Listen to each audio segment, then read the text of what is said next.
Election के against जो कुव्वतें काम कर रही हैं वो कहीं ना कहीं एक्टिव अभी भी हैं, मुतहर्रिक हैं कि इलेक्शन ना हो। बहरहाल चीफ जस्टिस ऑफ पाकिस्तान ने चूँकि कह दिया हुआ कि पत्थर पर लकीर है, तो उम्मीद यही करते हैं कि इंतखाबात हो जाएंगे। पॉसिबली मुझे लगता है कि आर्टिकल 17 सबसेक्शन 2 के तहत मुझे लगता है कि तहरीक इंसाफ को बैन करने के वजह से वफाकी काबीना कर सकती है। 17(2) के तहत अगर कोई मामला नेशनल इंटेग्रिटी या सोवरेनिटी के खिलाफ, अगर किसी पार्टी के खिलाफ कोई चीज़ फाइंडिंग आ जाए तो पार्टी बैन हो जाएगी। को वफाकी काबीना बैन करके 15 दिन के अंदर उसका डिक्लेरेशन भेजती है सुप्रीम कोर्ट ऑफ पाकिस्तान को। जी, वो तो वहाँ पे ये मामला उस तरफ जाता हुआ दिखाई दे रहा है। Senior journalist anchor person summer Abbas हमारे साथ मौजूद हैं। तो क्या माहौल देख रहे हैं 8 फरवरी 2024 का? देखिए, 8 फरवरी 2024 को अभी तक तो क्लैरिटी नहीं है कि इंतखाबात होते भी हैं या नहीं हैं, क्योंकि पहले तो मैं बहुत ज़्यादा होप थी कि इंतखाबात हर सूरत में होंगे, लेकिन ये जो पिछले हफ्ते सेनेट में एक रेजोल्यूशन आई उससे थोड़ा सा ज़रा डाउट क्रिएट हो गया था कि जो बादल छा गए। इलेक्शन के अगेंस्ट जो कुव्वतें काम कर रही हैं वो कहीं ना कहीं एक्टिव अभी भी हैं, मुतहर्रिक हैं कि इलेक्शन ना हो। बहरहाल चीफ जस्टिस ऑफ पाकिस्तान ने चूँकि कह दिया हुआ कि पत्थर पर लकीर है, तो उम्मीद यही करते हैं कि इंतखाबात हो जाएंगे। सेनेट की करारदाद से मुतल्लिका इदारों को जवाब उसका जमा करवाना है अब, और लेकिन उससे क्या ऐसा कोई फ़र्क पड़ सकता है कि इंतखाबात रुक जाएं या डिले हो जाएं? देखिए, करारदाद से इंतखाबात रुकते नहीं हैं।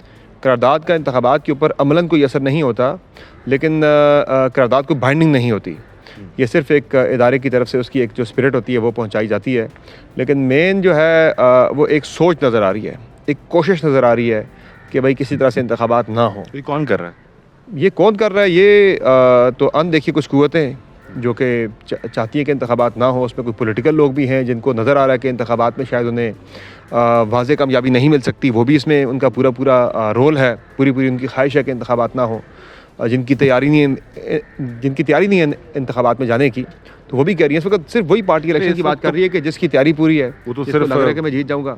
PMLN भी बात कर रही है, लेकिन वो कहीं ग्राउंड पे नजर ही नहीं आ रहा है। कोई कैंपेन नहीं है। PTI कुछ कर रही है, पीपल्स पार्टी कुछ कर रही है, PTI वैसे सब लोग फरार हैं। पीपल्स पार्टी इसलिए इंतखाबात की बात ज़्यादा कर रही है कि उन्हें वापस सिंध मिल जाएगा और सेंटर में भी उन्हें शेयर मिल जाएगा। नून लीग को थोड़ा सा ज़रा पॉपुलरिटी का क्राइसिस है, इसलिए वो अभी इंतखाबात की बात नहीं कर रहे। अब इंतखाबात में अब चंद हफ्ते रह गए जी। अब बात महीनों से कम होके हफ्तों पे 3-3.5 हफ्ते, हाँ हफ्तों पे आ गई ये बात। तो लेकिन तैयारी किसी की भी नहीं है, कोई भी इंतखाबात की बात कर ही नहीं रहा। आपको ना मुल्क के अंदर जलसे नजर आ रहे हैं कहीं पे, ना आपको रैली नजर आ रही है, ना आपको कहीं आपके बिल्कुल पीछे जो ऑफिस है, ये प्राइम मिनिस्टर ऑफिस है, हाँ। कहीं यहाँ से तो नहीं कुछ हो रहा है इंतखाबात को डिले करवाने का? निगरान सेटअप जो है वो तो नहीं चाहता कि थोड़ा एक्सटेंड हो जाए? सेटअप तो जाहिर है जो बेनिफिशियरी होता है वो तो हमेशा चाहता है कि ना हो। वो देखे ना, अगर इंतखाबात नहीं होते तो बेनिफिशियरी कौन होगा? निगरान सेटअप होगा ना। और साल इंतखाबात नहीं होते तो बगैर किसी मैंडेट के ये साल पूरा बैठे रहेंगे मजीद। तो जिस तरह पंजाब में आपने देखा कि पंजाब की केयर अगर गवर्नमेंट 1 साल हो गया तकरीबन होने वाला, उन्हें वो बैठे हुए, कोई मैंडेट नहीं है, अवाम का कोई ऐसा मामला नहीं है, लेकिन वो फिर भी बैठे हुए हुकूमत कर रहे हैं पूरे धड़ल्ले से। सिर्फ इंतखाबात के काम नहीं है कि उनका जिनके काम जो होता है इंतखाबात करवाना, फैसिलिटेट करना, डे टू डे अफेयर चलाना, वहाँ तो पूरी हुकूमत चल रही है।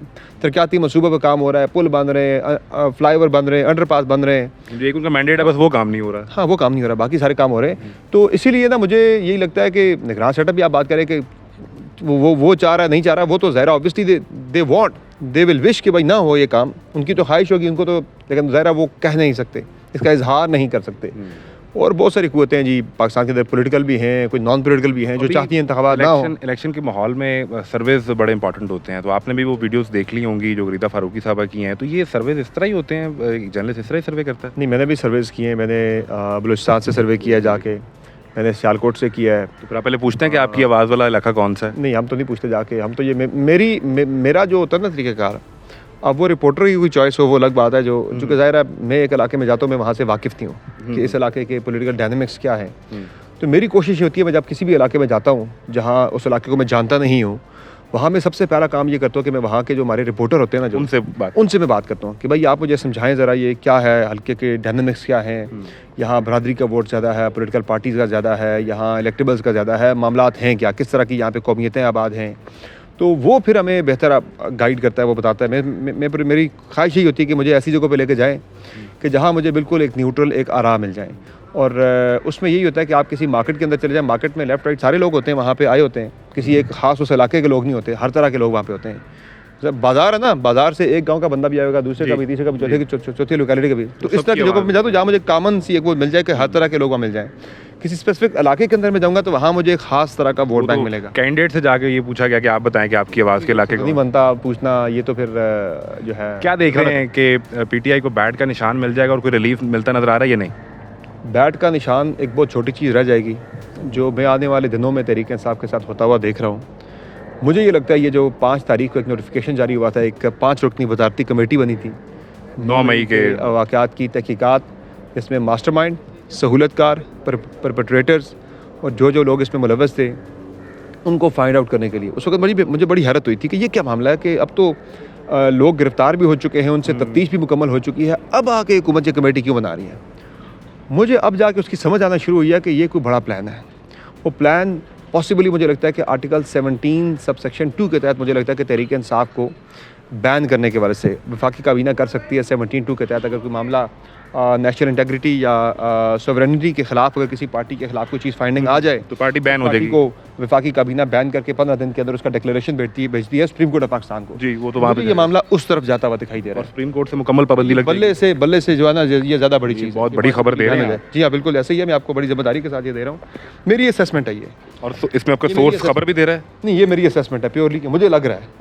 मैंने इसको मैंने असेस करने की कोशिश की है कि ये मामला क्या है, क्यों किया गया। तो मैं इस नतीजे पे पहुंचा हूं कि ये कहीं मामला मुझे 17(2) की तरफ जाता हुआ नज़र आ रहा है।